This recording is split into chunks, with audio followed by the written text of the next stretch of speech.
du stationnement dans nos villes et dans nos milieux de vie.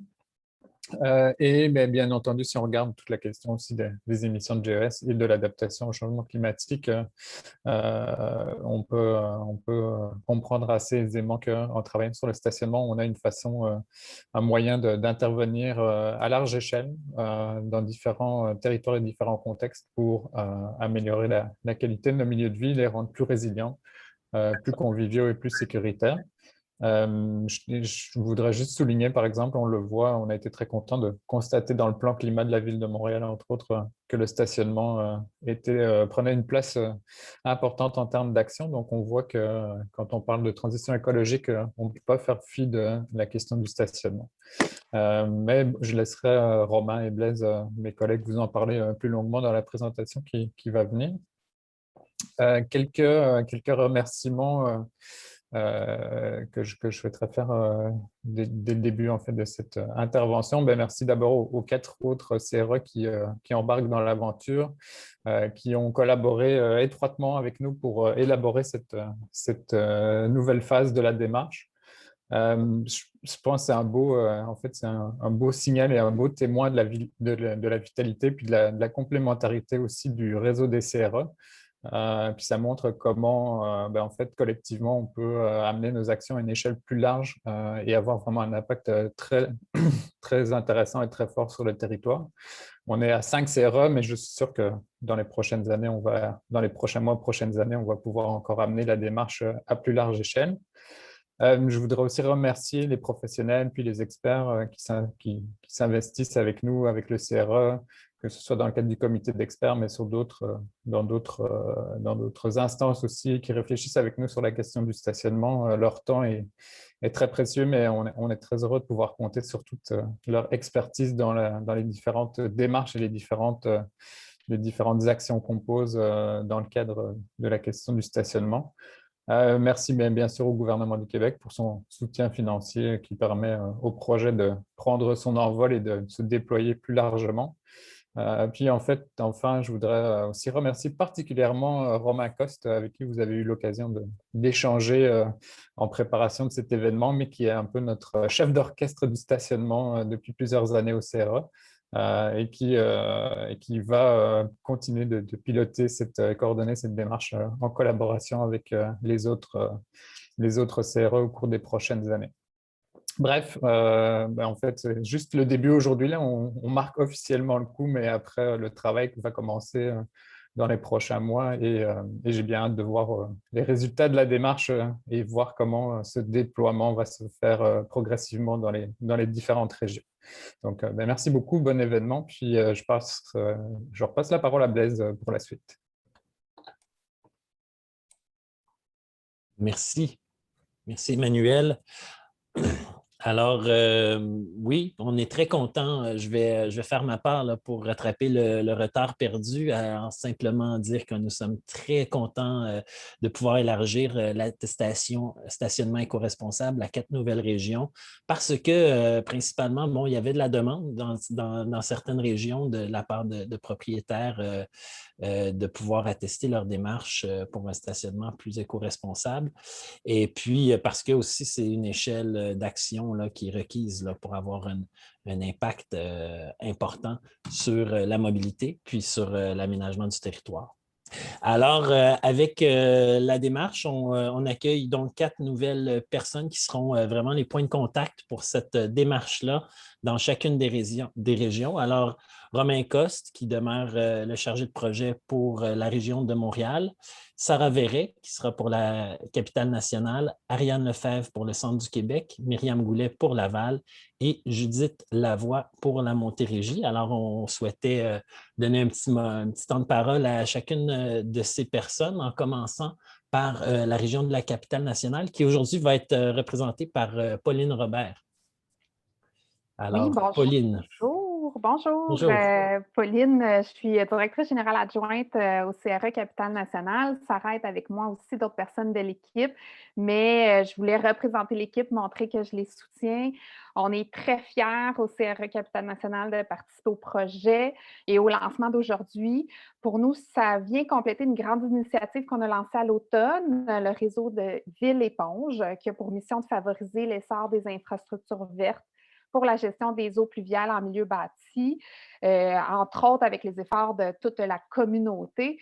Donc, avec l'annonce d'aujourd'hui, les promoteurs, les propriétaires qu'on va accompagner déjà dans le cadre de Ville Éponge vont pouvoir avoir une reconnaissance de ce pas-là, de ces choix responsables qu'ils font à travers cette certification.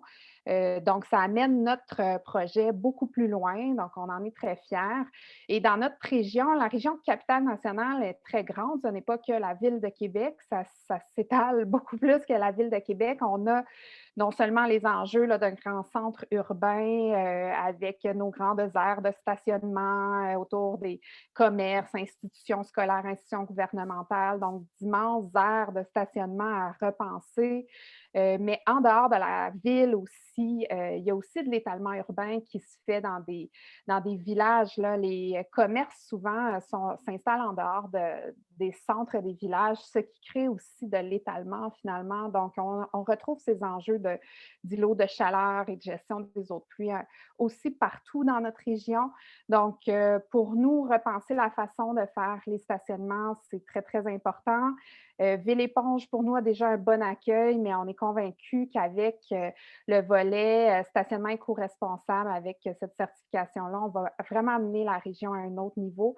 Donc, on est très fiers d'être ici et de participer au projet. Merci beaucoup. Merci. Alors, ce serait Ariane Lefebvre de nous dire un mot. Bonjour tout le monde, merci de nous accueillir. Merci de partager ce beau projet avec les autres régions. Le CRE au centre du Québec, ça fait quand même un bon moment qu'on avait envie de faire partie de ce projet-là. C'est vraiment un beau projet. Puis ça s'inscrit dans nos cordes aussi. Je ne sais pas si c'est une expression, ça s'inscrit dans En tout cas, c'est dans nos cordes. On travaille déjà, on a un projet qui s'appelle Coup de fraîcheur. Puis on essaie de réduire les îlots de chaleur en ville. Donc ça, c'est quelque chose qu'on va retrouver aussi dans le stationnement éco-responsable. On a aussi un projet qui s'appelle Libre et mobile au centre du Québec pour essayer de promouvoir la mobilité durable, les transports actifs, les transports collectifs. Ça, encore une fois, c'est quelque chose qu'on peut retrouver dans le stationnement éco-responsable. Donc, on a plein de petits projets comme ça dont on a déjà une expertise et qu'on va pouvoir ajouter dans le stationnement éco-responsable. Donc, merci beaucoup. Merci, bienvenue. Myriam Goulet. Oui, je cherchais mon bouton unmute. Bonjour à tout le monde. Myriam Goulet, je suis chargée de projet en environnement et mobilité durable au Conseil régional d'environnement de Laval. Je suis aussi très heureuse de participer à ce beau projet avec les autres CRE, puis d'avoir la chance de faire réaliser la certification éco-responsable, donc des stationnements en fait éco-responsables. Donc, le CRE de Laval, ça fait longtemps qu'on travaille sur les îlots de chaleur et l'aménagement du territoire. Laval, c'est 450 000 habitants, donc on est la 3e ville la plus peuplée au Québec. Et sur cette île, on retrouve beaucoup d'aires de stationnement. Donc, par exemple, Laval possède 3 grandes zones industrielles qui, ensemble, ont une superficie de 171,5 millions de pieds carrés. Donc, vous connaissez aussi et fréquentez sûrement les beaux centres d'achat de Laval et vous y allez aussi sûrement en voiture à l'aide des belles autoroutes qui sont sur notre territoire. Donc, toutes ces constructions présentent de très grandes aires de stationnement encore qui sont bétonnées, mais qui pour nous sont autant d'opportunités de transformation et d'amélioration. Donc, grâce à ce projet-là de stationnement éco-responsable, la municipalité et les propriétaires ont le potentiel de devenir des exemples en termes de gestion de stationnement éco-responsable à Laval et montrer qu'ils ont à cœur l'environnement. Donc, le CRE de Laval s'engage aussi à informer, à outiller et à accompagner ces propriétaires de stationnement dans leur démarche et de maximiser leurs efforts, donc que leur capacité soit plus basse ou plus élevée, puis que leurs défis soient super mixte. Donc, au plaisir de collaborer avec les propriétaires et les acteurs du milieu. Donc, je suis à votre disponibilité, que ce soit pour de l'information ou une certification complète. Merci beaucoup, Myriam. Et la dernière, mais non la moindre, Judith Lavoie du CRE de la Montérégie. Oui, bien, bonjour. Merci à CRE Montréal d'avoir organisé l'événement et nous avoir invités dans cette démarche. Puis aussi, un grand bonjour à tous les Montérégiens qui sont présents. Merci d'avoir accepté l'invitation.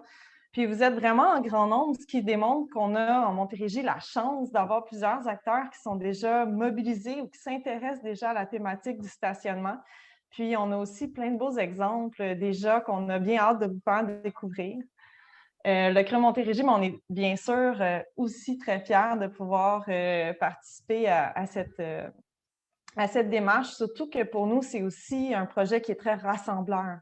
Puis des projets rassembleurs, c'est très important pour nous parce que notre territoire est immense, puis c'est vraiment très diversifié aussi.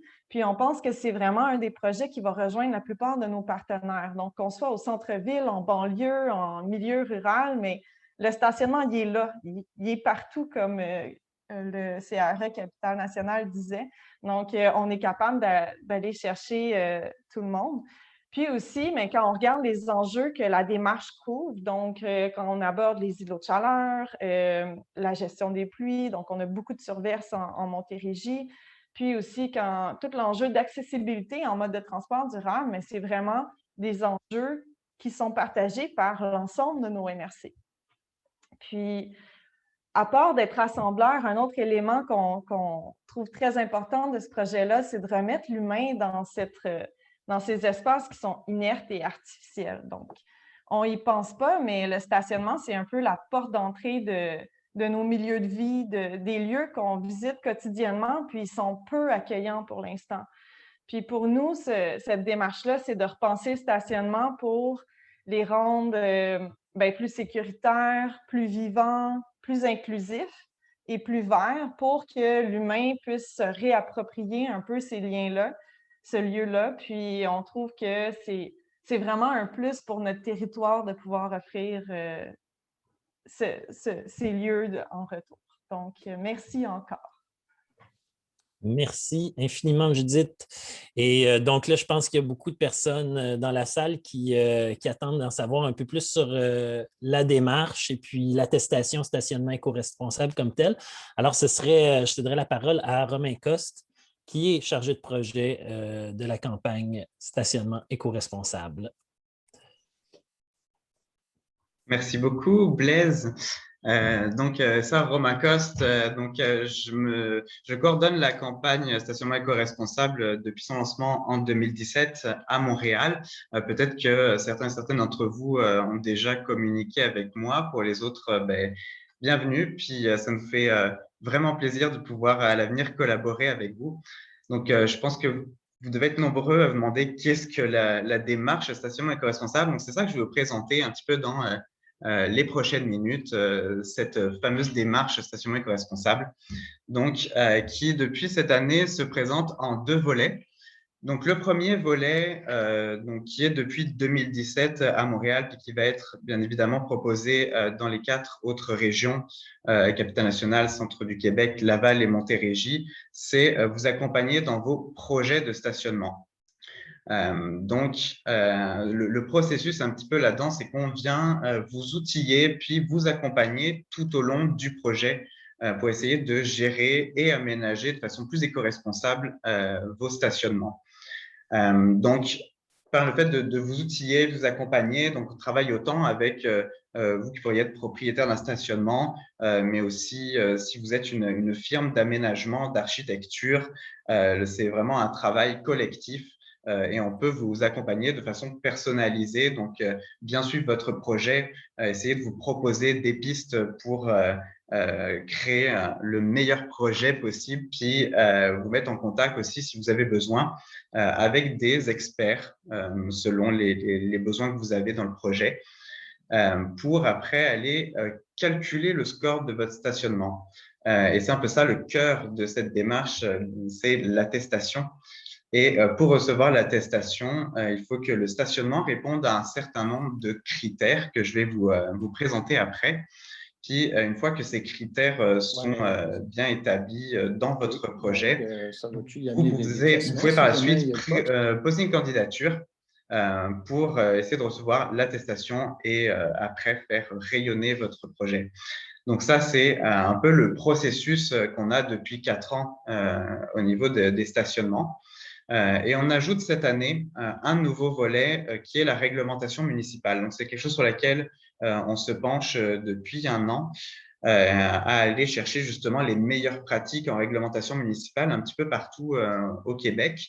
Donc là aussi, je vais vous présenter un petit peu après, on va vous proposer différents outils pour essayer de faire évoluer ces réglementations et on vous accompagne justement à le réaliser pour que vous puissiez adopter ces règlements adaptés selon vos besoins locaux et faire rayonner ces bonnes pratiques. Donc, comme vous voyez, la démarche stationnement éco-responsable est vraiment très large. Ça s'adresse autant à des propriétaires ou gestionnaires de stationnement, des firmes d'aménagement et d'architecture, des municipalités. Donc, on souhaite vous accompagner à travers ça. Donc, pourquoi s'intéresser au stationnement puis passer à l'action? C'est quoi un peu les principaux bénéfices qu'on peut avoir à travers cette démarche? Bien évidemment, adapter sa propriété au changement climatique. Je pense que tout le monde le sait, il y a de nombreux enjeux environnementaux au niveau des aires de stationnement. Bien évidemment, ça participe à l'effet d'îlot de chaleur quand on a des canicules et on voit qu'apparemment, il y en a de plus en plus. Également, au niveau de la gestion de l'eau pluviale, souvent les stationnements sont des surfaces complètement imperméables qui viennent après engorger le réseau d'eau pluviale. Donc, il y a d'autres façons de procéder sur sa propriété pour justement un peu répondre à ces enjeux-là tout en améliorant sa propriété. Également, réduire les coûts de stationnement, bien évidemment, qui va de pair aussi avec améliorer l'accessibilité de sa propriété. C'est-à-dire que là, on cherche à essayer de réaliser un transfert modal, donc développer toutes les alternatives à l'auto-solo sur la propriété pour pouvoir améliorer l'accessibilité dans différents modes de transport. Puis, le fait de faire ça réduit également les besoins en stationnement et donc les coûts des projets. Offrir un cadre de vie et de travail attrayant. Bien évidemment, on cherche aussi à intégrer de meilleure façon les aires de stationnement dans leur milieu, dans la communauté. Donc, tout un travail de verdissement, par exemple, sur ces espaces. Le fait justement d'améliorer l'accessibilité de la propriété, d'offrir un meilleur cadre de travail, ça joue sur le taux de rétention des employés ou des clients. C'est beaucoup plus agréable comme espace de travail d'aller magasiner dans un endroit qui est plus verdi et plus intéressant dans lequel se promener. Bien évidemment, l'image corporative, là, vous avez avec cette attestation justement la possibilité de vous mettre en leader dans votre communauté, d'aller à l'avant des meilleures pratiques qui se font et même en faisant ça, d'aller obtenir d'autres certifications. Je prends l'exemple du programme LEED où certains des critères, comme vous allez le voir, se retrouvent également dans ce genre de programme. Donc, ça vous permet aussi de gagner des points dans ces programmes-là. Donc, les critères, les fameux critères pour réaliser votre stationnement sont basés sur la stratégie réduire, transférer, améliorer. Donc, cette stratégie est vraiment très importante et dans cet ordre-là, puisqu'on cherche d'abord à planifier correctement le projet et les besoins. Donc, s'assurer que on va éviter de mettre trop de stationnement, qu'on va regarder l'offre, la demande et que on va réaliser un bon projet à ce niveau-là. Également, l'intégration aussi du stationnement. On a de très grosses aires de stationnement. Juste pour information, à Montréal, le constat un peu qu'on a fait, le portrait, c'est qu'on a près de 500 aires de stationnement sur l'île de Montréal qui ont 100 cases ou plus. Donc, vraiment d'énormes surfaces. Et peut-être que pour certains projets qui ont beaucoup de stationnement, la question peut être aussi de savoir est-ce que le stationnement en surface est le meilleur moyen ou je pourrais passer à du stationnement étagé souterrain puis redévelopper ma propriété. Donc, c'est ces ensembles-là qu'on regarde, la gestion des déplacements, un transfert modal, donc encourager la mobilité durable et transférer vers d'autres modes de transport pour réduire aussi les besoins en stationnement. Puis, à la fin, bien évidemment, une fois qu'on a vraiment planifié correctement tout ça, on vient améliorer l'intégration de l'aire de stationnement dans son milieu. Donc là, ça va être du verdissement, de la gestion de l'eau, on va le voir un petit peu plus en détail après. Et enfin, on a rajouté cette année un dernier volet qui est un volet de promotion des actions. Donc, on va mettre plus de points si ces actions justement sont rayonnées à l'interne, mais aussi envers le grand public. Donc, comment se traduit un peu ces critères, cette grille pour pouvoir obtenir l'attestation? Peut-être que certains d'entre vous l'ont déjà utilisé ces dernières années. Donc, il y a des petits changements qui s'en viennent et qui seront annoncés dans les prochaines semaines. On a toujours cette grille de 100 crédits qui représente différents critères avec différents pointages. Et on est venu mettre quelques conditions préalables. En fait, ce sont un peu toute la partie planification, gestion de l'offre des déplacements qui doivent absolument être faits en amont et qui sont regardés dans les candidatures pour pouvoir avoir l'attestation. C'est uniquement une fois que cet élément est vraiment bien planifié qu'on peut passer à notre roue des 100 crédits à obtenir pour l'aménagement du stationnement. Donc, vous voyez 4 volets, un volet de planification, le deuxième de mobilité durable, le troisième de verdissement et le quatrième de promotion. Concrètement, ces volets, qu'est-ce qu'ils contiennent? Donc, le premier volet, planifier le projet et les besoins. Donc là, comme je le disais, on va regarder comment est conçu le projet à la base, avant même de s'intéresser à comment on va aménager notre stationnement. Donc là, c'est la localisation pour les nouveaux projets, par exemple. Est-ce qu'on se situe proche d'un réseau de transport collectif, accessible avec des infrastructures cyclables, ce genre de choses. On analyse également, on fait un diagnostic des déplacements actuels et ou attendus, pour voir où est-ce qu'on peut agir pour effectuer un transfert modal et réduire au maximum l'offre de stationnement. On regarde aussi l'implantation du stationnement. Est-ce que le stationnement de surface reste ou est un bon choix, ou est-ce qu'il vaudrait mieux passer à un autre type de stationnement intérieur et redévelopper autrement la propriété? Et enfin, l'équité entre les modes de déplacement. Donc, c'est un élément qui est vraiment essentiel aussi. C'est-à-dire que le fait de proposer une case de stationnement, par exemple, à vos employés, vous mettez cette somme-là pour construire, entretenir, déneiger ce stationnement. Donc, c'est vraiment une somme que vous mettez spécifiquement pour cet employé, tandis qu'un employé qui viendrait dans un autre mode de transport, par exemple à vélo, en transport collectif, lui n'a pas cette chance d'avoir cette aide en fait, financière qui est donnée à la personne qui vient en automobile. Donc, l'idée à ça, c'est de rééquilibrer justement cette différence au niveau du financement des différents modes de transport, puis d'offrir des incitatifs financiers autant conséquents que ceux donnés aux personnes qui viennent en automobile pour encourager un transfert modal. Notre deuxième volet, donc là, on entre vraiment dans plus l'aménagement du stationnement en tant que tel. Donc, une fois que le premier volet a bien été planifié au niveau du projet, on cherche à encourager au maximum la mobilité durable sur la propriété. Donc, ça passe à travers les aménagements piétonniers, donc s'assurer que les piétons peuvent se déplacer en sécurité pour se rendre au bâtiment ou traverser une aire de stationnement. Les aménagements cyclables, est-ce qu'on a des supports à vélo, des vestiaires, ce genre d'équipement.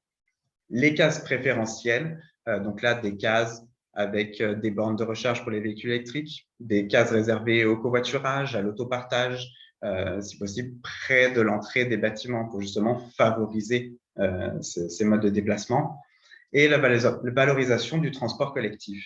Donc, est-ce qu'on vient un peu encourager l'utilisation du transport collectif par exemple, l'affichage des horaires des lignes à proximité ou un plan qui situe les différents accès en transport collectif à proximité. Donc, avec ça, on cherche vraiment sur le stationnement à donner la possibilité à tous les modes de transport d'exister et de coexister, et pas seulement comme On le voit beaucoup actuellement de grands espaces asphaltés qui sont vraiment très hostiles si on vient dans un autre mode que l'automobile. Et même un automobiliste peut trouver ça aussi assez hostile, puisqu'une fois qu'on est sorti de son auto, on devient piéton et on se retrouve dans la mer d'asphalte. Le troisième volet, aménager le stationnement. Donc là, on vient essayer d'améliorer l'intégration du stationnement dans son milieu. Donc plutôt que des grandes aires asphaltées, on va essayer de maximiser les espaces verts et les espaces de gestion de l'eau pluviale. Ça commence par le dimensionnement du stationnement. Donc là, on cherche à réduire la dimension des cases de stationnement et des allées de circulation pour laisser plus de place à la verdure. On vient également planter de la végétation, des arbres avec une grande canopée qui vont pouvoir recouvrir à maturité le stationnement, puis justement faire baisser les températures, ainsi que les aménagements paysagers. Donc là, dans tous les espaces verts qu'on installe dans le stationnement, plutôt que de se contenter du gazon, aller vers des aménagements un peu plus intéressants qui intègrent également tout le volet de la biodiversité. Et enfin, la gestion de l'eau pluviale, donc qui peut se faire de différentes formes, mais l'idée derrière, c'est d'essayer d'infiltrer et de traiter au moins une partie des eaux pluviales du stationnement directement sur place. Donc, plutôt que d'aller tout rejeter directement dans le réseau d'égouts déjà surchargé, eh bien, par des aménagements comme des revêtements de sol perméables, des espaces de biorétention, on vient justement récolter cette eau et l'infiltrer directement dans le sol pour éviter trop de rejet à l'égout. Enfin, notre quatrième volet, faire rayonner les actions. Donc, c'est un peu un nouveau volet qu'on a ajouté cette année et qu'on trouve vraiment très intéressant parce que justement, c'est un peu le but, c'est le cœur aussi de cette démarche-là, c'est de faire rayonner les actions, rayonner les projets que vous réalisez, montrer que c'est possible de faire autrement, ça fonctionne. Donc, on retrouve dans cette catégorie toute la sensibilisation sur le stationnement qui peut se faire avec des panneaux de sensibilisation. Certains stationnements le font déjà. Je vais vous montrer un peu plus tard un exemple très intéressant de stationnement qui inclut justement ces panneaux-là de sensibilisation du public. Donc, qui explique un peu comment se passe la gestion de l'eau sur l'aire de stationnement, quel mode de transport durable on est venu installer sur la propriété et sensibiliser le public. On retrouve également les campagnes de promotion qui peuvent être internes et externes. Donc, c'est toujours intéressant si vous voulez réaliser un projet de stationnement, justement de mobiliser à l'interne vos employés, vos étudiants, vos clients et leur demander qu'est-ce que vous aimeriez voir, puis après promouvoir justement tous ces changements auprès du public et être fier de ce projet-là. Et enfin, l'innovation. Donc là, on peut même aller plus loin que le simple stationnement, puis intégrer quelques éléments, par exemple, réaliser un suivi des aménagements qui sont faits avec une université, utiliser des matériaux qui sont recyclés ou recyclables dans le projet. Tous ces éléments-là qui vont un petit peu au-delà de ce qu'on pourrait faire peuvent également être récompensés. Donc, voilà un peu l'aperçu des différents critères, des différentes actions à mettre en place sur un stationnement pour avoir l'attestation qui est divisée en plusieurs niveaux, donc selon justement le score qu'on va atteindre. Donc, ce score-là peut être calculé. Il y a un outil qu'on a en ligne qui va être mis à jour avec les nouveaux critères, mais qui est très intéressant, qui vous permet de rentrer tous les éléments de votre stationnement, puis de calculer ce score-là et de voir un peu où est-ce que vous en êtes. Donc, c'est pratique autant pour un propriétaire qui voudrait voir où j'en suis avec mon stationnement actuel. Ça peut être également pratique pour une firme qui travaille sur un projet de stationnement, à se dire calculons le score en même temps, puis regardons où est-ce qu'on peut améliorer certains éléments. Donc, c'est un document qui est vraiment pratique justement pour aller essayer de chercher quel niveau vous atteignez dans votre projet de stationnement, puis essayer d'aller encore plus loin. Donc, on a un niveau engagement, le premier niveau. Celui-ci, vous n'avez pas encore réalisé de stationnement, mais vous voulez vous engager dans la démarche stationnement éco-responsable et vous voulez le faire savoir, bien, vous pouvez signer un formulaire qu'on a en ligne et vous engager à réaliser dans les années qui s'en viennent un stationnement éco-responsable. Et ces engagements-là sont mis en valeur durant nos différents événements. Une fois que le projet est réalisé, vous allez pouvoir obtenir un score, donc comme on l'a vu avec la roue un peu plus tôt, sur 100 crédits. Pour pouvoir se qualifier et recevoir l'attestation, il faut un minimum de 50 crédits pour atteindre le niveau mérite, puis ensuite 70 crédits pour le niveau performance et enfin 90 crédits pour le niveau excellence. Bien évidemment, ces crédits-là sont calculés sur la roue d'aménagement, mais ne pas oublier l'élément principal qui est la planification en amont et qui peut jouer sur le fait d'avoir l'attestation ou pas. Il faut avoir l'assurance que le projet a bien été planifié en amont pour pouvoir recevoir l'attestation. Un exemple de stationnement, comme je vous disais, pour montrer un petit peu qu'est-ce que ça peut donner le fait de passer par la démarche stationnement éco-responsable puis d'aller transformer son aire de stationnement. Donc, vous avez ici l'exemple de l'aréna Rodrigue Gilbert à Rivière-des-Prairies, Pointe-aux-Trembles, qui a été refait il y a 2 ou 3 ans, donc qui était, comme on voit avant, un grand espace en asphalte, un peu comme tous les stationnements qu'on voit actuellement. Et à droite, vous avez le rendu après. Donc, ce stationnement appartient à l'arrondissement qui a fait vraiment un travail formidable sur le projet, qui a vraiment intégré des espaces verts pour essayer d'aller chercher le plus de canopées possible pour recouvrir le stationnement.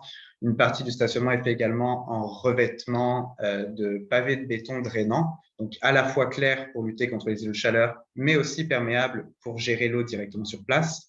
Les espaces verts servent à la gestion de l'eau pluviale, récoltent l'eau et permet de l'infiltrer directement sur place.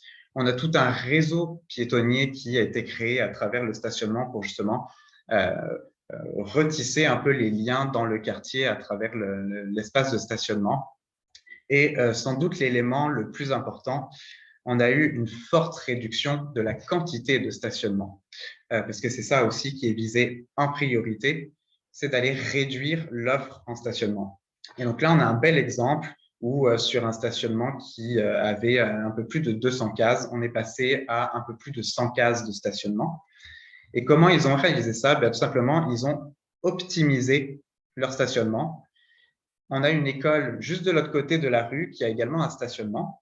Donc, l'arrondissement a signé une entente avec l'école pour partager le stationnement. Donc, c'est-à-dire, si jamais un jour dans l'aréna, il y a beaucoup de monde qui utilise le stationnement, les gens peuvent aller se stationner dans le stationnement de l'école qui, à l'heure de l'utilisation de l'aréna, celui de l'école n'est pas utilisé.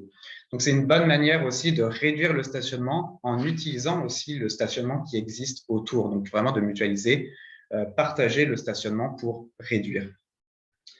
Donc, si vous avez l'occasion, je vous invite à aller le voir sur place. Il est vraiment superbe.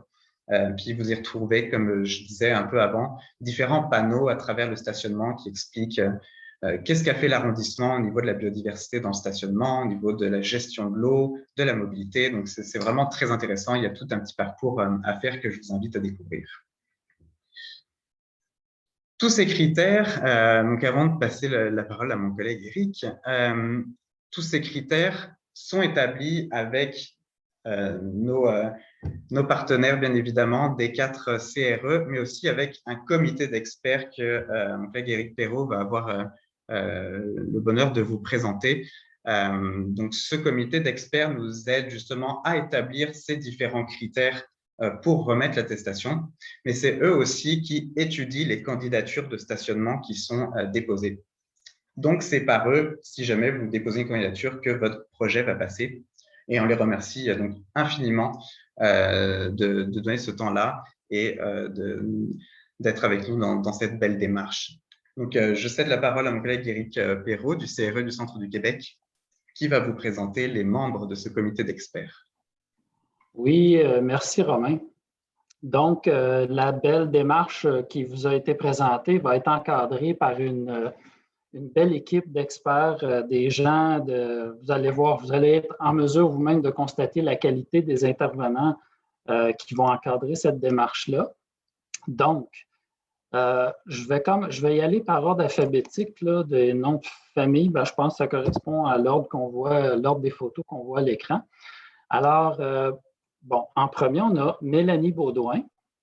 Mélanie est titulaire d'un baccalauréat en droit de l'Université Laval et d'une maîtrise en environnement de l'Université de Sherbrooke. Mélanie, elle travaille en environnement depuis plus de 20 ans. Depuis 2010, elle a agi à titre de conseillère scientifique au sein de l'équipe Changement climatique à l'Institut national de santé publique du Québec, l'INSPQ, où elle a développé une expertise sur la question de la lutte contre les îlots de chaleur urbains et les bénéfices des espaces verts sur la santé. Depuis 2020, elle agit également à titre de coordonnatrice de cette équipe. Nous avons ensuite Aline Berthe. Aline, depuis 2006, travaille chez MOBA, un des centres de gestion des déplacements, un CGD métropolitain, qui accompagne les employeurs et les pôles générateurs de déplacements vers la mobilité durable. Depuis 2017, elle dirige MOBA et Voyager Futé. En 2018, elle crée le CGD de l'Est de Montréal et Lanaudière afin de mieux répondre aux besoins de ces territoires. Aline est également présidente de l'Association des CGD du Québec et présidente du CRE Montréal. Madame Cornelia Garbet, je ne sais pas, je le prononce comme il faut, là. Cornelia détient une maîtrise en écologie des plantes et un doctorat en écologie forestière. Après avoir géré un projet de reboisement de la ceinture verte de Montréal pendant plusieurs années, elle était consultante au niveau municipal pour augmenter la résilience de leurs forêts urbaines. Depuis 2019, elle est directrice générale de Canopée, le réseau des bois de Laval, et dédie son temps à la conservation et la mise en valeur des bois de Laval. Nous avons ensuite Dominique Guimont. Dominique est bachelier en urbanisme de l'UQAM. Il est urbaniste présentement à la ville de Drummondville depuis bientôt 14 ans. Outre le traitement des dossiers soumis au comité consultatif d'urbanisme, il analyse, élabore, recommande et assure le suivi des dossiers reliés à la planification, à l'aménagement du territoire et à la réglementation d'urbanisme qui en découle. Au courant des dernières années, il a travaillé activement à la réalisation d'un plan de mobilité durable et d'une politique de l'arbre. Il a également piloté la révision des exigences de stationnement dans une optique de réduction de leur empreinte au sol, de lutte aux îlots de chaleur et de bonnes pratiques de gestion des eaux pluviales. Il siège sur le comité de circulation et sur le chantier sur la révision du réseau de transport en commun. Donc, on a une belle présence des régions au sein du comité. On a ensuite M. Antoine Hébert-Maher. Antoine occupe le poste de chargé de projet recherche et expertise chez Vélo-Québec Association depuis 2013. Il réalise des mandats d'expertise conseil pour différentes municipalités du Québec, portant sur les réseaux cyclables, les stationnements pour vélos et les aménagements cyclables. Avant de se joindre à l'équipe de Vélo-Québec, il a coordonné divers projets de promotion des modes de transport alternatifs à la voiture solo à l'échelle provinciale. M. Hébert est titulaire d'un baccalauréat en études urbaines et d'une mineure en urbanisme. Ensuite, M. Éric Léonard est chargé de projet senior mobilité durable chez EXP. Il possède un baccalauréat en design de l'environnement de l'Université du Québec à Montréal. Dans son travail, il assure le développement de mesures pour les modes actifs, le meilleur partage de l'espace public entre les différents modes, l'aménagement de rues principales, la gestion du stationnement, l'apaisement de la circulation ainsi que le déploiement de solutions à l'accessibilité universelle. Ensuite, nous avons M. Paul Lewis. M. Lewis était jusqu'à tout récemment professeur d'urbanisme à l'Université de Montréal.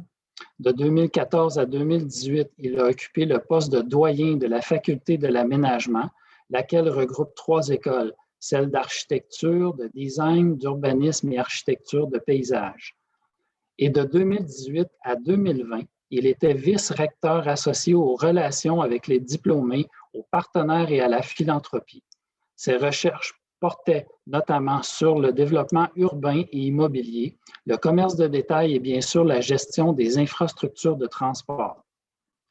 Madame Florence Poliac, elle est professeure titulaire à l'Université du Québec à Montréal au département d'études urbaines et touristiques. De 2015 à 2020, elle a été titulaire de la chaire de recherche in situ sur les innovations en stratégie intégrée transport-urbanisme.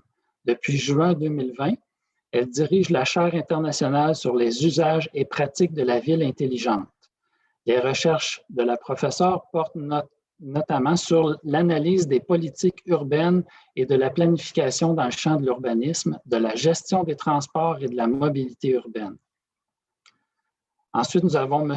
Ron Rayside, qui est diplômé d'architecture à l'Université de McGill en 1972 et a officiellement commencé sa pratique privée en 1977.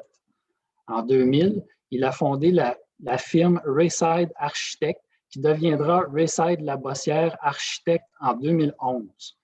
Parallèlement à sa carrière d'architecte, Ron s'est toujours investi socialement, notamment sur les conseils d'administration de plus de 20 organismes, et collabore continuellement avec les acteurs du développement social et communautaire de ces milieux afin de s'assurer que le développement urbain tienne compte des enjeux sociaux et réponde aux besoins et préoccupations des citoyens. Madame Pascale Rouillé. Madame Pascale Rouillé est urbaniste et présidente fondatrice de l'entreprise Les Ateliers Hublot. Au cours des 10 dernières années, elle s'est spécialisée dans les approches du territoire, intégrant la gestion durable des eaux pluviales de manière holistique, engendrant une évolution des pratiques depuis les études de faisabilité en passant par les plans conceptuels jusqu'au suivi durant les opérations. La requalification des stationnements fait maintenant partie des projets notoires de l'entreprise. Les ateliers Hublot permettant la transformation de ces espaces en véritables laboratoires d'expérimentation et d'observation. Ceci est particulièrement intéressant en lien avec l'attestation de stationnement éco-responsable et le souhait de respecter ces critères, peu importe la localisation du projet. C'est pourquoi les ateliers Hublot se sont impliqués comme membres auprès du comité directeur composé d'experts visant à appuyer et conforter la démarche de l'attestation développée grâce au travail du CRE Montréal. En tant que collaborateur des CRE et de la capitale nationale et de la Montérégie, c'est avec joie et enthousiasme qu'elle a reçu cette nouvelle de l'expansion de l'attestation sur leur territoire. Alors voilà, qui compose le comité d'experts du comité stationnement éco-responsable. Merci, Éric, pour ce marathon de biographie très intéressante. Alors, et merci infiniment à tous les experts qui assurent que la démarche stationnement éco-responsable est menée de la façon la plus rigoureuse possible et puis en toute indépendance lorsqu'il vient le temps d'attester de la qualité des stationnements aménagés. Alors, avant de passer à la période des questions, Romain, tu avais quelque chose d'autre à ajouter? Excuse-moi. Non, c'était juste pour passer, effectivement, comme tu disais, juste avant la période d'échange, à des dernières petites choses qu'on voulait vous présenter. Merci Blaise. Donc, différentes publications et activités, donc un peu pour aller plus loin. Donc, justement, on avait cette annonce pour vous aujourd'hui, mais ce n'est pas la seule chose qui va se passer dans les prochains mois, années. On vous prépare différentes choses. La première, c'est notre site web, bien évidemment, de la démarche stationnement éco-responsable que je vous invite à aller consulter si vous ne l'avez pas fait, puis à partager, donc stationnementécoresponsable.com. Donc, c'est vraiment la plateforme centrale pour le stationnement. Donc, si vous voulez réaliser un projet de stationnement, vous faire accompagner pour la réglementation, en savoir plus sur les aménagements, les événements qu'on organise et bien sûr avoir nos contacts. Je vous invite à la visiter, elle va être mise à jour dans les prochains jours, justement. Et donc, vous pourrez trouver toutes les informations dessus. Également, des publications qui vous seront utiles. Le guide de mise en œuvre d'un stationnement éco-responsable. Donc, c'est vraiment un guide qui, en fait, regroupe l'ensemble des critères pour réaliser un stationnement. Donc, cette version qui est actuellement en ligne sur le site web va être refaite dans les prochaines semaines, justement pour intégrer les nouveaux critères qu'on vient de vous présenter. Donc, on sera bien heureux de vous présenter ce nouveau guide mis à jour. Donc, qui présente, ce sera un peu la même forme qu'il est actuellement, l'ensemble des critères à réaliser sur un stationnement. Ça donne aussi des exemples de stationnements qui les ont mis en place et on va même jusqu'à donner des extraits de réglementation municipale si des municipalités veulent justement commencer à les intégrer dans leur réglementation, ils peuvent le faire avec ce guide. Un autre guide qu'on est en train de travailler, donc comme je vous disais, le volet réglementation qu'on vient ajouter cette année. Ça fait un an que je travaille sur cette réglementation-là sur l'île de Montréal. Et dans les mois à venir, on va également proposer un guide sur la réglementation municipale. Donc, on va aller vous fournir toutes les réglementations innovantes qui se font actuellement au Québec sur les différents aspects du stationnement et même de façon plus large sur l'aménagement des propriétés et donc vous aider justement à les intégrer dans vos réglementations pour les faire adopter en conseil. Donc, ce sont un peu des exemples de réglementation qu'on ressort, que vous pouvez adapter après à vos différents contextes puis les faire adopter. Donc, ce guide va s'en venir dans les prochains mois. Et enfin, donc des activités qui sont prévues, une série de webinaires thématiques que vous pourrez suivre. Il va y en avoir 5. Donc, différentes thématiques comme la mobilité durable, la réglementation municipale. Donc, au fur et à mesure, ces thématiques-là vous seront dévoilées. Donc, je vous invite à suivre l'actualité du stationnement. Également, des visites terrain de stationnement. Donc, c'est une bonne manière de venir directement sur le terrain, puis d'aller rencontrer le propriétaire et la firme qui a travaillé sur le projet, puis de leur poser toutes les questions que vous voulez, même des questions plus techniques. C'est justement pour ça qu'on souhaite faire ce genre d'activité et d'être directement sur place et de voir les réalisations. Et enfin, bien évidemment, nos événements de reconnaissance. Nos attestations sont remises en fin d'année. Donc, ça alterne une année sur 2 selon les régions. Mais donc, il y aura toujours un événement de reconnaissance en fin d'année où on remet les attestations. Donc, je vous invite aussi à y participer parce que au-delà de voir tous les projets qui vont être récompensés, d'en savoir un petit peu plus dessus, on aime aussi prévoir des grosses périodes d'échange avec les différentes personnes qui sont là dans la salle. On a une très grande représentativité des différents acteurs, donc les municipalités, les firmes, les propriétaires. Puis ces échanges, on laisse vraiment le temps que les personnes dans la salle échangent et se posent des questions. Donc là, si aussi vous avez des petites choses plus techniques ou quoi, ce sera vraiment l'espace pour le faire. On est désormais à la période de questions. Oui. Merci, Romain. Alors, puisqu'il est midi, peut-être qu'il y aura des personnes qui vont devoir quitter. Alors, on vous remercie beaucoup d'avoir participé à cet événement.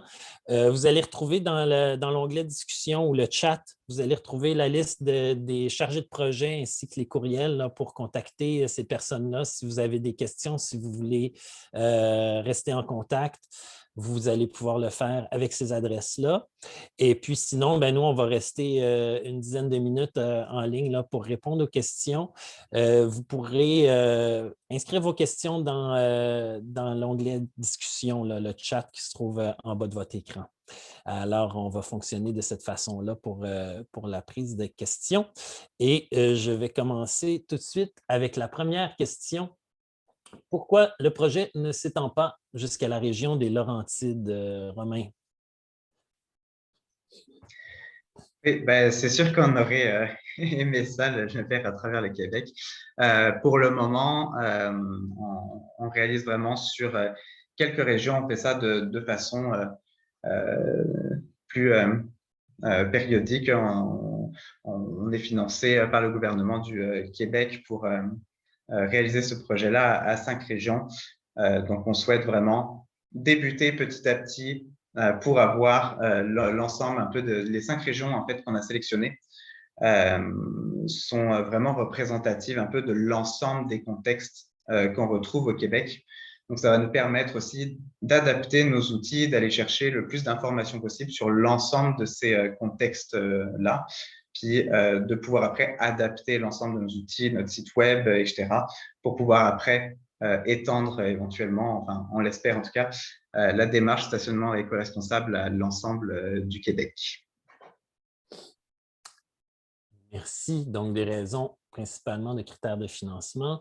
Ensuite, combien d'attestations ont été émises depuis 2017? Oui, donc depuis 2017, donc les 4 dernières années, la démarche était seulement sur l'île de Montréal et on a attesté 7 stationnements, donc 5 propriétaires, certains appartiennent aux mêmes propriétaires, qui sont un peu à travers l'île de Montréal. On en retrouve 2 dans l'arrondissement de Rivière-des-Prairies, Pointe-aux-Trembles, 2 dans Saint-Laurent, 1 de l'arrondissement, de l'aéroport de Montréal, 1, 2, 3, 4, 5. Le 6e, la corporation d'habitation Jeanne-Mance au centre-ville, qui est vraiment, sont vraiment des précurseurs justement dans l'aménagement plus éco-responsable des stationnements et qui avait réalisé déjà un projet il y a 10 ans qui a reçu l'attestation. Et le dernier, c'est le complexe des Jardins au centre-ville qui est un stationnement en intérieur, mais qui justement est plus adapté au contexte et qui vraiment mise sur les alternatives durables à l'intérieur du complexe. Donc, c'est quelque chose qu'on souligne aussi. D'ailleurs, dans l'attestation, les projets qui intègrent du stationnement étagé ou souterrain peuvent aussi recevoir l'attestation si justement ce genre de critères sont pris en compte dans le projet et si vraiment le projet a de quoi rayonner, c'est sûr qu'il peut obtenir l'attestation aussi. Merci. On nous demande, Johan Lassalle demande si il existe une liste des subventions aides disponibles pour réaliser des stationnements éco-responsables. Alors, il y a sur le site web une section d'expertise et financement qu'on va continuer à compléter, à aller rechercher des programmes. Il y en a déjà quelques-uns qui sont dans cette section, dans la boîte à outils du site web. Donc, vous pouvez retrouver par exemple certains experts qui sont vraiment indispensables dans vos projets, comme les centres de gestion des déplacements par exemple, Vélo Québec aussi, mais certains programmes de financement, comme par exemple l'installation de bornes de recharge pour les véhicules électriques et ce genre de choses. Donc, c'est sûr que c'est une section qui, au fur et à mesure des programmes qui existent, va être nourrie dans les mois à venir. Merci. Nous avons Marie-Ève Martel qui demande est-ce qu'il existe un volet pour les citoyens dans l'attestation, la démarche stationnement éco-responsable? En fait, pour recevoir l'attestation, on se concentre vraiment sur des grosses aires de stationnement. Donc, pour recevoir l'attestation, il faut qu'un stationnement, une aire de stationnement ait au moins 20 cases de stationnement. Donc, ça ne concerne pas tous les plus petits stationnements résidentiels. C'est vraiment les grosses aires de stationnement. Puis, je relancerai peut-être la question. Je ne sais pas si c'était le sens ou pas de Mme Martel, mais est-ce un citoyen qui dirait « j'aimerais voir des stationnements plus de stationnements éco-responsables dans mon milieu de vie ou auprès de mon employeur », qu'est-ce que cette personne-là pourrait faire? Effectivement, les citoyens peuvent tout à fait s'intégrer aussi dans la démarche parce que n'hésitez pas justement à utiliser les outils qu'on a puis à les faire rayonner. N'hésitez pas, si vous avez un stationnement à côté de chez vous, à aller contacter le propriétaire ou les gestionnaires qui informez-les que justement cette démarche existe et qui pourraient passer à travers cette démarche pour améliorer leur stationnement. Pareil pour les municipalités. Au niveau des réglementations, si vous voulez partager ça avec vos élus, par exemple, n'hésitez pas non plus. Vous pouvez tout à fait utiliser les différents outils puis partager le site web de la démarche, bien évidemment. Puis n'hésitez pas aussi, si jamais vous avez des contacts avec eux, vous pouvez tout à fait aussi vous mettre en contact avec nous pour qu'on puisse peut-être bâtir des nouveaux projets ensemble. Merci. On a 2 questions qui reviennent un peu sur la notion des avantages. À quoi sert l'attestation en tant que telle? Quels avantages ça donne à la personne qui l'obtient? Et puis, comment un stationnement éco-responsable peut réduire les coûts? Peut-être revenir sur ces 2 idées-là. Au niveau de l'attestation, c'est sûr que le but, c'est de faire rayonner les projets qui reçoivent l'attestation. Donc, c'est vraiment ça, les mettre en avant. On fait différents événements. Également, ces projets peuvent passer dans les médias quand des beaux projets comme celui justement de l'Arena Rodrigue Gilbert est réalisé. Donc, c'est une bonne visibilité justement pour ces projets-là, pour montrer que vous vous positionnez aussi en leader, que vous agissez, faire connaître vos projets. Puis c'est ça qu'on fait avec la démarche, on souhaite justement mettre en valeur ces réalisations. Après, au niveau des coûts dans les projets, ça peut vraiment varier d'un projet à l'autre selon les différents aménagements que vous souhaitez réaliser. Par exemple, certains projets en intégrant la gestion de l'eau directement dans les espaces verts en surface plutôt qu'en souterrain avec de grosses canalisations, ont réussi à réduire leur coût de projet. Puis à ce moment-là, ce coût qui a été sauvé peut être investi dans l'achat des végétaux, par exemple. Donc, des fois, il y a possibilité de faire ça. D'autres projets, certains aménagements restent encore peut-être un petit peu plus chers que ce qu'on voit actuellement. Je pense à certains revêtements de sol, par exemple. Donc, ça va vraiment varier selon la taille du stationnement, selon les aménagements qu'on va réaliser. D'où l'intérêt aussi de bien prévoir l'offre de stationnement en amont et de viser justement une réduction du stationnement. Parce que c'est autant de cases qu'on va pouvoir supprimer vu que les personnes vont utiliser un autre moyen de transport. Ce sont des cases qui deviennent inutiles. Puis on voit les stationnements qu'on a actuellement sont largement surdimensionnés par rapport à ce qu'ils sont utilisés réellement. Donc, rien que le fait d'enlever 20 cases, 100 cases, 200 cases, on vient sauver des coûts justement dans le projet en retirant ces cases-là. On n'a plus besoin après de les construire, de les entretenir, de les neiger. Donc, on peut aussi sauver des coûts dans les projets comme ça, puis réinvestir ces montants-là dans le verdissement et d'autres aménagements, dont ceux qui pourraient coûter un peu plus cher, comme les revêtements de sol, par exemple. On revient sur la question du nombre de cases. Est-ce qu'il y a un nombre de cases minimal afin de pouvoir faire un projet? Oui, effectivement, pour recevoir l'attestation, il faut que le stationnement ait 20 cases ou plus. Et si un propriétaire a 8 cases et qu'il désire s'inspirer de l'attestation, est-ce qu'il peut le faire? Bien sûr.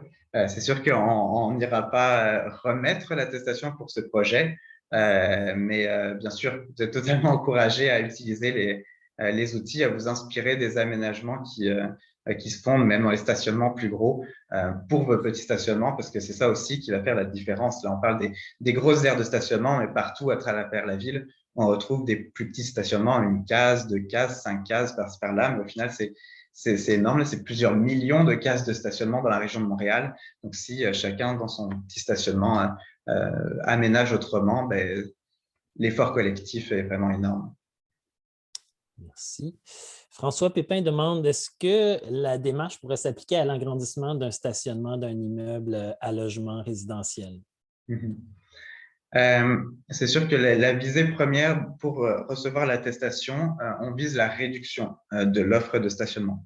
Après, il peut y avoir certaines exceptions. Je pense par exemple au stationnement incitatif, où là, on a vraiment un rôle de transfert vers le transport collectif. Donc, c'est ce genre de stationnement qui peut des fois ne pas rentrer dans ces critères-là. Mais après, pour les stationnements de façon générale et l'agrandissement, c'est sûr qu'on vise la réduction. Après, ça dépend aussi de la raison de l'agrandissement. S'il n'y a aucun fondement derrière cet agrandissement et qu'on dit par exemple, c'est pour des besoins futurs ou qu'il n'y a aucune justification d'installer ces cases-là réellement, c'est sûr que l'attestation ne sera pas réalisée. Par contre, si c'est des contraintes, ça peut arriver dans certains projets. Un agrandissement de bâtiment, donc de surface, puis les ratios minimums demandent à ce que le nombre de cases soit élevé en conséquence.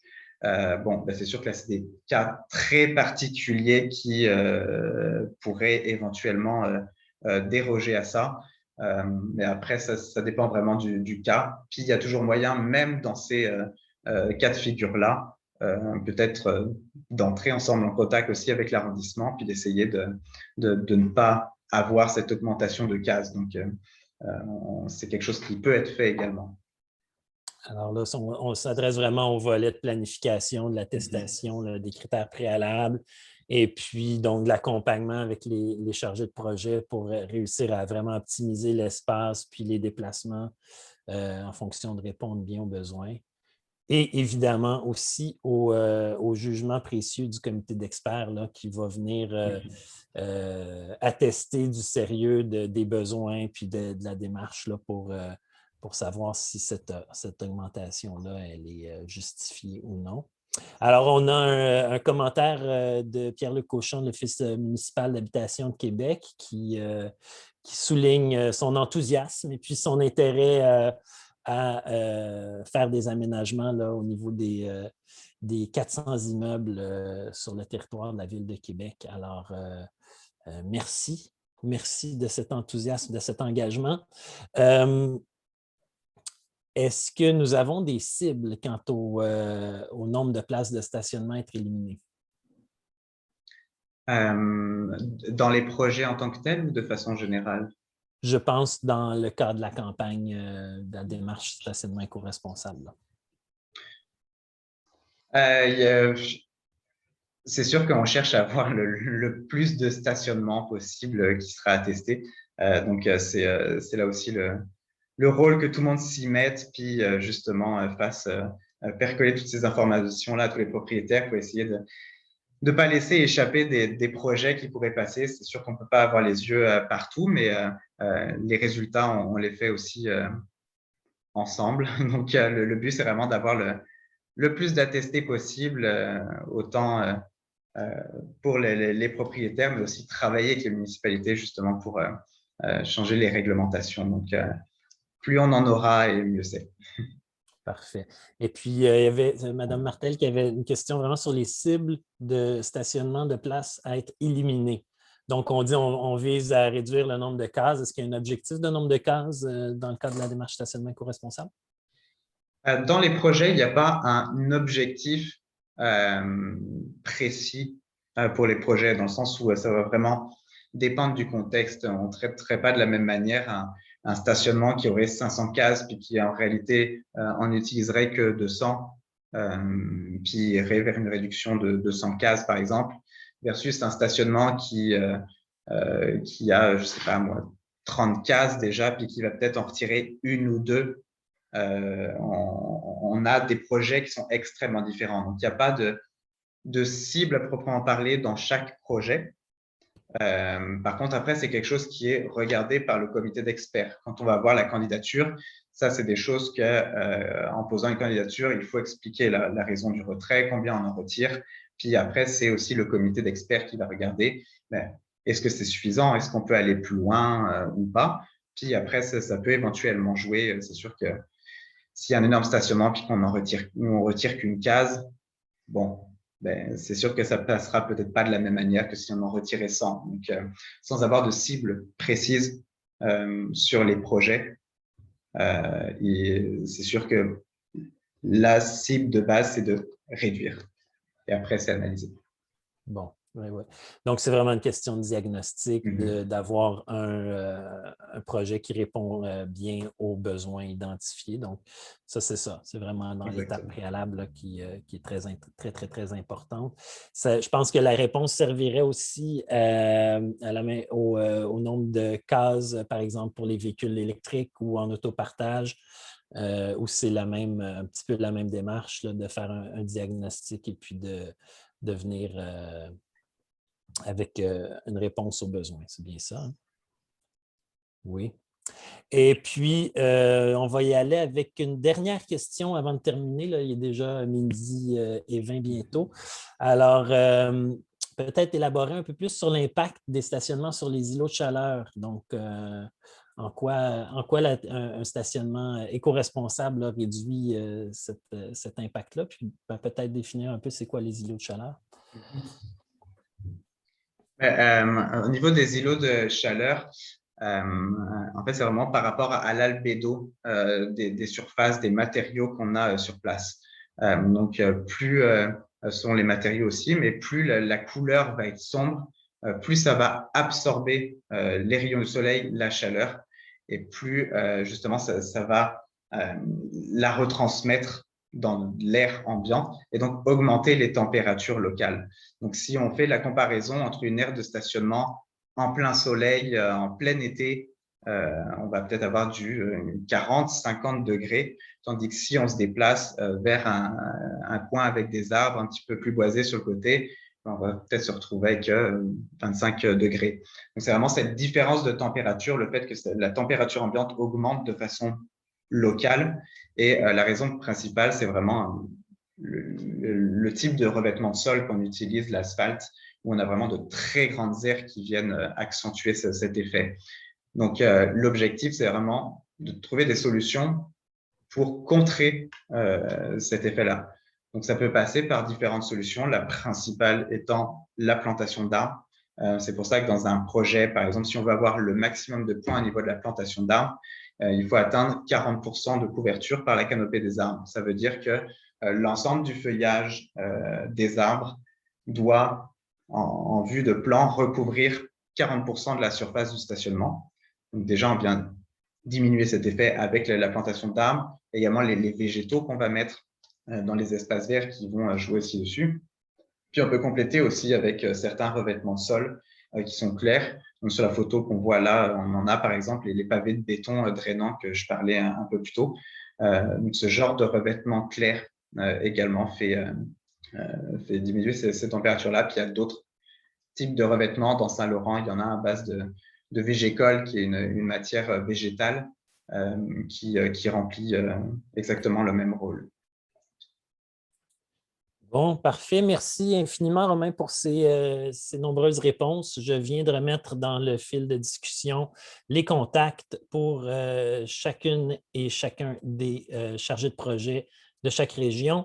Je viens de remettre aussi le lien vers le site web, alors conservez ça précieusement.